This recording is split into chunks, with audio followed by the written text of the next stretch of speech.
আসসালামু আলাইকুম। আমি হাদি, নর্থ বেঙ্গল এগ্রোতে আপনাদের স্বাগতম।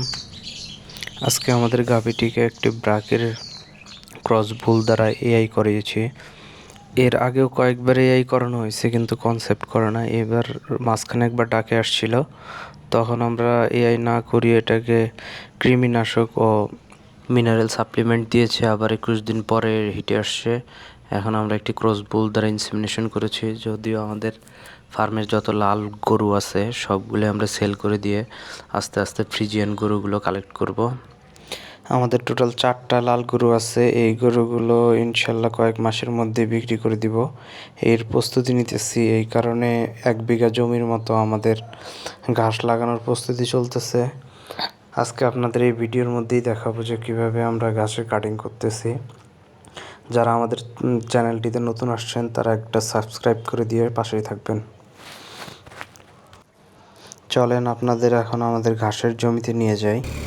ঘাসের জমিতে ট্রাক্টর আসছে, ট্রাক্টরের চাষ হচ্ছে। আমাদের ওই পাশের জমিটা সহ এটা, এই দুইটা মিলে 1 বিঘার মতো এই জমিতে আমাদের ট্রাক্টর চাষ করতেছে।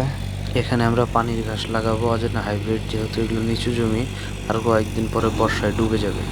পাশাপাশি আমাদের এই জমির জন্য ঘাসের কাটিং এর জন্য লোক কাজ করতেছে, ঘাসের কাটিং প্রস্তুত করতেছে। চলেন আপনাদের আমাদের ঘাসের জমিতে নিয়ে যাই। এই যে দেখতে পাচ্ছেন আমাদের লোক ঘাসের কাটিং করতেছে। কাটিং করার জন্যই মূলত আমরা এই জমির ঘাস একটু লেটে কাটতেছি। প্রতিবার তাড়াতাড়ি করে কেটে একবারে সাইলেজ বানিয়ে রাখি, পরে আমরা মূলত আমাদের ম্যানেজমেন্টের সুবিধার্থে আমরা সবগুলো ঘাস একদিনে কেটে সাইলেজ আকারে করে রাখি, পরে পুরো মাস খাওয়াই। আবার এগুলো শেষ হয়ে গেলে আবার নতুন করে কেটে সাইলেজ বানিয়ে রাখি, আবার খাওয়াই।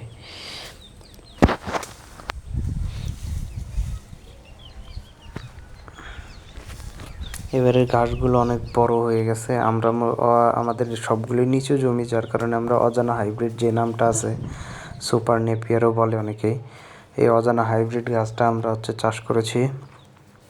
এটা দেখতে পাচ্ছেন, এটা আমাদের বাড়ি। ঘাসগুলো অনেক লম্বা লম্বা হয়েছে, ঘাসগুলো প্রচুর লম্বা হয়েছে। একটু লেটে কাটা হয়েছে। আমরা 2 মাস পরে কাটি। আমরা 4টা, আমাদের যেহেতু নিচু জমি পানিতে ডুবে যায় এখন বর্ষাকালে, এই কারণে আমরা 3টা 4টা করে গেট রাখতেছি ঘাসের জন্য, কাটিংয়ের জন্য, যাতে ডুবে নষ্ট না হয়ে যায়। তারপরেও আমরা কাটিংগুলো যেহেতু লাগিয়ে ফেলছি, সেই ভিডিওটা আসলে করা হয়নি, দুঃখিত। সেই কাটিংগুলো লাগানোর পরেও সেগুলো পানিতে ডুবে আছে আজ 2 দিন যাবৎ। জানি না কি অবস্থা হবে কিনা। দেখতে পাচ্ছেন যে উনি কাটিং করতেছে। দেখেন কাটিং এর মধ্যে প্রচুর পরিমাণে শিকড় রয়েছে। প্রতিটা কাটিং এ 4টি করে গিট রাখছি। একটা মাটির নিচে থাকে, একটা মাটির লেভেল থাকে, আর 2টা উপরে থাকে। তারপরেও পানিতে ডুবে গেছে আমাদের কাটিংগুলো। দেখতে পাচ্ছেন গাছগুলো কত বড় বড় হয়েছে, এবং গাছগুলো উপরে যতটুকু, নিচে আরো নিচে হেলে গেছে, প্যাঁচে আরো অনেক বেশি আছে। ওই যে স্কুলের পিছনে যে চাষ করেছে জমিগুলো, ওই জমিগুলোতে আমরা এই ঘাসগুলো লাগাবো। ধন্যবাদ ভিডিওটি দেখার জন্য।